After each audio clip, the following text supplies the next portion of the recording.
Everyone, welcome to competitive exams tech prep. मेरा नाम पुष्पांजलि और मैं इस वीडियो में आपके साथ डिस्कस करने जा रही हूँ क्लाइंट सर्वर आर्किटेक्चर इन डीबीएमएस को। तो क्लाइंट सर्वर आर्किटेक्चर को हम डिस्कस करने जा रहे हैं डेटाबेस मैनेजमेंट सिस्टम सब्जेक्ट के अंदर। सो फ्रेंड्स, अभी तक आप मेरे चैनल पर जुड़े नहीं हैं तो जुड़ जाइए, कर लीजिए चैनल को सब्सक्राइब और बेल बटन को प्रेस कर दीजिए, जिससे आने वाली वीडियोज़ की नोटिफिकेशन आपको मिलती रहे और ऐसी यूजफुल वीडियोज़ आप देख पाएँ। आप मुझे टेलीग्राम पे फॉलो कर सकते हैं, जिसका लिंक डिस्क्रिप्शन बॉक्स में है। वहाँ से चेक करके आप ज्वाइन कर सकते हैं। वहाँ पे आपको वीडियोस के नोट्स मिल जाएंगे, तो ज्वाइन कर लें अगर आपने अभी तक ज्वाइन नहीं किया है तो। फ्रेंड्स, डेटाबेस मैनेजमेंट सिस्टम की पूरी प्लेलिस्ट जो है उसका भी लिंक डिस्क्रिप्शन बॉक्स में दिया हुआ है। आप वहाँ से चाहे तो एक्सेस कर सकते हैं पूरी की पूरी प्लेलिस्ट को। तो चलिए बिना देरी के स्टार्ट कर लेते हैं, क्लाइंट सर्वर आर्किटेक्चर को डिस्कस करते हैं। तो डीबीएमएस के अंदर जो हमारा क्लाइंट सर्वर आर्किटेक्चर है, तो इसको हम बेसिकली क्या कहते हैं, क्लाइंट सर्वर डेटाबेस आर्किटेक्चर। तो ये बेसिकली क्या है, एक आर्किटेक्चर है, यानी यहाँ पे हम बात कर रहे हैं क्लाइंट सर्वर आर्किटेक्चर की। तो आपको नाम से लग रहा है कि यहाँ पे हम बात करेंगे क्लाइंट्स की और सर्वर की। ठीक है, तो यहाँ पे आपके इस आर्किटेक्चर के अंदर क्लाइंट्स होंगे और सर्वर होंगे। क्लाइंट्स मैं बोल रही हूँ, तो क्लाइंट्स का क्या मतलब होता है, क्लाइंट्स मतलब एक से ज़्यादा क्लाइंट्स भी होंगे और सर्वर मतलब एक सिंगल सर्वर होगा। ठीक, तो क्लाइंट सर्वर आर्किटेक्चर में बहुत सारे क्लाइंट्स जो होते हैं वो एक सर्वर से कनेक्टेड होते हैं, यानी एक सर्वर होगा जो सेंट्रलाइज्ड होगा, सेंटर में होगा, और बहुत सारे क्लाइंट से वो क्या होगा, आपस में, मान लीजिए ये सारे क्लाइंट्स हैं तो ये इनसे क्या होगा, कनेक्टेड होगा। ठीक है, तो ये आपका है, ये क्या कहलाता है, क्लाइंट सर्वर आर्किटेक्चर कहलाता है। ठीक है, और इसमें जो आपका सेंट्रलाइज ये जो सर्वर है, सर्वर क्या करता है, सर्वर ये आपको जितने सारे क्लाइंट्स हैं, क्लाइंट्स क्या करेंगे, डिफरेंट डिफरेंट रिक्वेस्ट करेंगे सर्वर को अपने नीड के अकॉर्डिंग।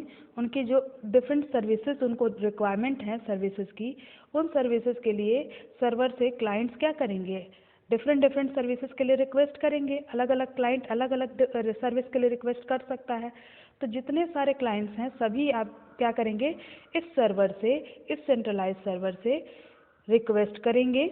ठीक है, और सर्वर क्या करेगा, क्लाइंट के रिक्वेस्ट के अकॉर्डिंग उनको रिजल्ट जो है वो डिस्प्ले कर देगा। ठीक है, तो जितने सारे आपके क्लाइंट्स हैं उनको सर्विस प्रोवाइड करना ही काम होता है सर्वर का। ठीक है, तो अब हम बात कर लेते हैं आगे। तो क्लाइंट सर्वर आर्किटेक्चर को हम कंप्यूटिंग मॉडल भी कहते हैं। ठीक है, तो क्लाइंट सर्वर आर्किटेक्चर एक कंप्यूटिंग मॉडल है जिसमें आपका जो सर्वर होता है वो आपके रिसोर्सेज को मैनेज भी करता है। किसी को, अगर किसी क्लाइंट को रिसोर्स की नीड है तो उस रिसोर्स को सेंड भी करेगा और सारी चीज़ों को मैनेज करेगा। ठीक है, रिसोर्सेज को मैनेज करने का काम भी सर्वर ही करेगा। ठीक है, जिस हिसाब से क्लाइंट की रिक्वायरमेंट होगी, तो क्लाइंट की रिक्वायरमेंट को फुलफिल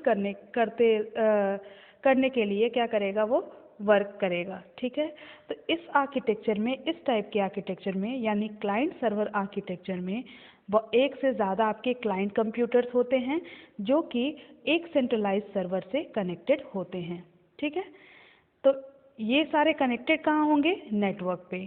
ठीक है, तो नेटवर्क पे आपके एक सेंट्रल सर्वर से एक से ज़्यादा क्लाइंट्स जो हैं वो अटैच होते हैं और वो अपने रिक्वेस्ट को सर्वर को भेजते हैं क्लाइंट्स, और उसी के हिसाब से सर्वर क्या करते हैं, क्लाइंट्स को रिजल्ट शो करते हैं।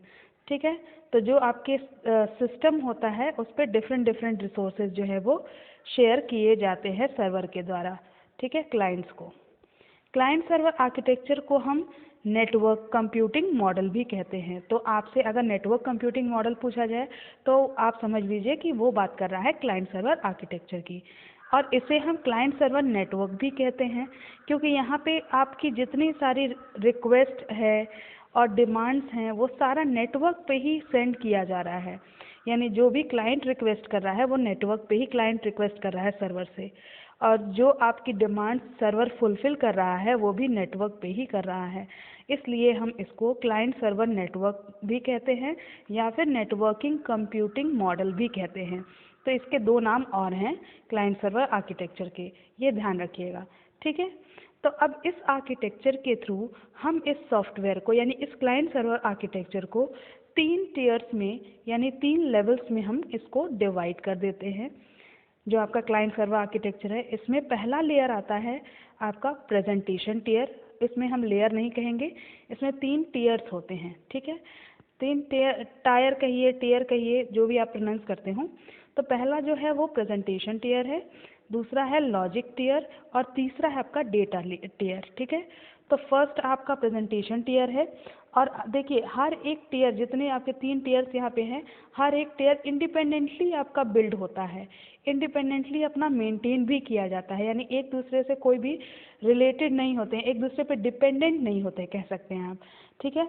तो एक टियर दूसरे पे डिपेंडेंट नहीं होता है, ये क्या होते हैं, आपस में इंडिपेंडेंट होते हैं और फ्रीली अपना बिल्ड होते हैं और मेंटेन किए जाते हैं, एक दूसरे पे ये डिपेंडेंट नहीं होते हैं, ठीक है। तो बेसिकली 3 टियर्स हैं, प्रेजेंटेशन टियर, लॉजिक टियर और डेटा टियर। अब एक एक करके सबको समझते हैं। पहले हम बात करेंगे फर्स्ट टियर की, जो है प्रेजेंटेशन टियर। प्रेजेंटेशन टियर आपका फर्स्ट और टॉप मोस्ट टियर है, ठीक है। टॉप मोस्ट लेवल क्या है, प्रेजेंटेशन टियर है। जैसे मैंने बात की प्रेजेंटेशन टियर ये वाला है फर्स्ट टियर, ठीक है। तो ये आपके एप्लीकेशन का टॉप मोस्ट लेवल होता है और यहाँ पे बेसिकली इस लेयर का वर्क क्या है, ये यूज़र को इंटरफेस प्रोवाइड करता है, ठीक है। यूज़र इंटरफेस प्रोवाइड करने का काम प्रेजेंटेशन टियर करता है। यूज़र इंटरफेस किस तरीके का, ग्राफिकल यूज़र इंटरफेस प्रोवाइड करता है presentation tier. Graphical user interface वो इंटरफेस होता है जिसमें हम बात करते हैं मेनूज़ की, बटन्स होते हैं, आइकन्स होते हैं, यानी ग्राफिकली चीज़ें आपको दिखती हैं, आइकन्स आपको दिखते हैं, जैसे आपके कंप्यूटर पे आइकन्स दिखते हैं, बटन्स दिखते हैं, मेनूज़ दिखते हैं आपके स्क्रीन पे, तो वो क्या है, एक GUI है, यानी ग्राफिकल यूज़र इंटरफेस है। तो ग्राफिकल यूज़र इंटरफेस कौन प्रोवाइड करता है, प्रेजेंटेशन टियर प्रोवाइड करता है, ठीक है। तो ये इसमें आपका मेनूज़, बटन्स और आइकन्स आ जाते हैं। प्रेजेंटेशन टियर पे आपकी किस तरह की इंफॉर्मेशन होती है, जो आपकी ब्राउजिंग से रिलेटेड हो, ठीक है, सेल्स परचेजिंग से रिलेटेड हो या शॉपिंग कार्ट कंटेंट हो। जैसे कि मान लीजिए कोई ई-कॉमर्स की साइट है, ठीक है, तो ई-कॉमर्स साइट पे आपको बहुत सारी चीज़ें शॉपिंग के लिए दिखती हैं, शूज़ दिखते हैं आपको, क्लोथ्स दिखते हैं, तो कपड़े, जूते, जितने भी आपके ग्रॉसरी के सामान, तो ये सारे आपको एक इमेज फॉर्म में दिखते हैं, बटन्स उस पे होते हैं, आप क्लिक करते हो तो आपको उसकी इन्फॉर्मेशन आपको मिलती है। तो प्रेजेंटेशन टियर उन इन्फॉर्मेशन को जो है वो प्रेजेंट करता है, ठीक है। और इसका जो रिज़ल्ट है वो दूसरे टियर्स पे भी जाता है। तो प्रेजेंटेशन टियर जो है वो अदर टियर से भी रिलेट करता है। बाद में जब आपका यहाँ पे जो आपका कंटेंट है वो आपका यहाँ पे मैनेज हो जाता है, तब ये कंटेंट जो है वो रिज़ल्ट की तौर पे दूसरे टियर्स को दिए जाते हैं, ठीक है। तो सेकेंड टियर जो आता है वो है लॉजिक टियर। तो 3 टियर्स में आपका सेकेंड टियर क्या है, लॉजिक टियर है। लॉजिकल टियर जो है इसको हम बोलते हैं data access tier. Data access tier या फिर इसको बोलेंगे हम मिडिल टियर। ये आपका प्रेजेंटेशन टियर ऊपर होता है जो, और डेटा टियर के बीच में आपका होता है, इसलिए इसको मिडिल टियर भी कहते हैं। तो लॉजिकल टियर या मिडिल टियर या फिर इसको हम बोलेंगे डेटा एक्सेस टियर। तो ये बेसिकली क्या है, ये आपका क्या करता है, बेसिकली ये क्या करता है, जो ये प्रोसेसिंग को परफॉर्म करता है। यानी यहाँ पे हम प्रेजेंटेशन टियर में क्या कर रहे हैं, प्रेजेंटेशन में हम यूज़र इंटरफेस करा रहे हैं, यानी चीज़ें यूज़र को दिख रही हैं किस बटन्स के फॉर्म में, मेनूज़ के फॉर्म में, लेकिन जो प्रोसेसिंग हो रहा है इंफॉर्मेशन का, यानी प्रोसेसिंग जो है परफॉर्म करता है कौन, लॉजिकल टियर, ठीक है। लॉजिकल टियर प्रोसेसिंग को परफॉर्म करता है और इससे जो एप्लीकेशन के फंक्शंस हैं उनको कंट्रोल भी करता है, ठीक है। तो जो भी आपके लॉजिकल टियर को बिल्ड करने के लिए जितने सारे कंपोनेंट्स हैं वो कहाँ होते हैं, वो आपके जितने कंपोनेंट्स हैं इस लेयर को बनाने के लिए जो यूज़ किए जाते हैं वो सर्वर पे होते हैं, ठीक है, सर्वर पे आपके होते हैं। और ये असिस्ट करते हैं कि आपके जो कंपोनेंट्स हैं वो रिसोर्स को शेयर करें, ठीक है।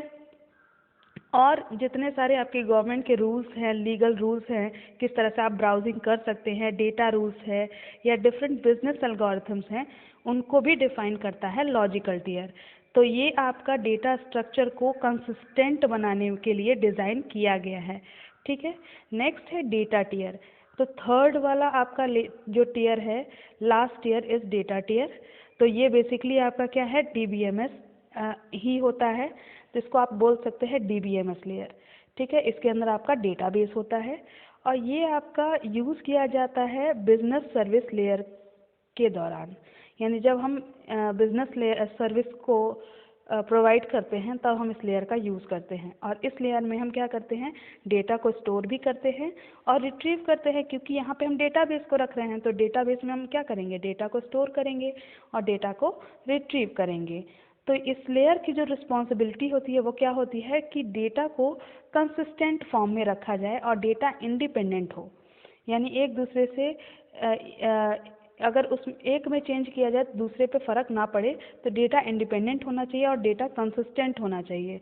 यानी वो बार बार कोई चेंज ना कर दे, ऐसा होना चाहिए कि जैसा हमने स्टोर किया उस तरह से आपका डेटा कंसिस्टेंट फॉर्म में होना चाहिए। ठीक है, तो यहाँ पे आपका providing data its own tier also improve scalability. तो डेटा टियर जो है इसमें डेटा खुद ही प्रोवाइड कर रहा है, तो ये आपकी स्केलेबिलिटी और परफॉर्मेंस को इम्प्रूव करता है। और इस लेयर में आपका डेटा एक्सेस कंपोनेंट्स जो हैं वो होते हैं। डेटा को एक्सेस करने के लिए जितने सारे कंपोनेंट्स होते हैं वो डेटा टियर के अंदर ही होते हैं। ठीक है, तो इससे क्या फ़ायदे हैं, जो आपका क्लाइंट सर्वर आर्किटेक्चर है इसके क्या एडवांटेजेस हैं। तो जितने सारे आपके यहाँ पे सारे के सारे डेटा और रिसोर्सेज जो हैं वो सर्वर द्वारा कंट्रोल किए जाते हैं, क्योंकि सेंट्रलाइज सर्वर है और बाकी सारे क्लाइंट को वो रिक्वेस्ट को क्या कर रहा है, वो फुलफ़िल कर रहा है। जितने सारे क्लाइंट रिक्वेस्ट कर रहे हैं सर्विसेज के लिए, उन को रिक्वेस्ट को फुलफ़िल करने का काम कर रहा है सर्वर, सेंट्रलाइज्ड है ये। ठीक है, तो यहाँ पे जितने सारे डेटा हैं, रिसोर्सेज हैं, वो सब कंट्रोल कौन कर रहा है, सर्वर ही कर रहा है। ठीक है, तो यहाँ पे आपके जितने डेटा हैं, रिसोर्सेज हैं, वो आपके कंसिस्टेंट होते हैं। आप इजीली क्या कर सकते हैं, नंबर ऑफ़ क्लाइंट्स यहाँ पे इंक्रीज़ कर सकते हैं इस आर्किटेक्चर के अंदर। किसी भी टाइम पे आप कितने भी क्लाइंट्स जो हैं वो यहाँ पे ऐड कर सकते हैं, क्योंकि यहाँ पे आपका क्या है कि आपका क्लाइंट सर्वर आर्किटेक्चर के अंदर सेंट्रलाइज सर्वर है, तो उससे आप कई सारे क्लाइंट्स को अटैच कर सकते हैं और इससे क्या होगा, नेटवर्क की स्केलेबिलिटी जो है वो इंक्रीज़ हो जाएगी। ठीक है, और ये आपका जो क्लाइंट सर्वर आर्किटेक्चर है इसको मेंटेन करना, इजीली रिपेयर करना बहुत आसान होता है। ठीक है, तो मेंटेन भी करना इजी होता है क्लाइंट सर्वर आर्किटेक्चर को और रिपेयर करना भी इजी होता है। इजीली आप क्लाइंट्स को ऐड भी कर सकते हैं और क्लाइंट्स को रिप्लेस भी कर सकते हैं नेटवर्क में। ठीक है, तो जो आपका यहाँ पे इंडिपेंडेंस जो है वो आपका मेंटेन रहता है। ठीक है, तो ये नेटवर्क जो है वो इजी है यूज़ करने के लिए, कॉम्प्लिकेटेड नहीं है, बहुत ही सिंपल सा आर्किटेक्चर है। और अगर डिसएडवांटेज की बात करें तो यहाँ पे ट्रैफिक जो है वो बहुत ही बड़ा प्रॉब्लम है नेटवर्क के अंदर, क्योंकि नेटवर्क में आप जानते हैं ट्रैफिक बहुत ज़्यादा प्रॉब्लम क्रिएट करता है। तो एक डिसएडवांटेज ये हो गया। देन सेकेंड है, when you add a large number of client with server this network will be more complicated. यानी अगर आप मान लीजिए ज़रूरत से ज़्यादा आपने क्लाइंट्स को ऐड कर दिया तो क्या होगा कि बहुत ज़्यादा लार्ज नेटवर्क बन जाएगा और कॉम्प्लिकेटेड हो जाएगा। तो ये एक डिसएडवांटेज है।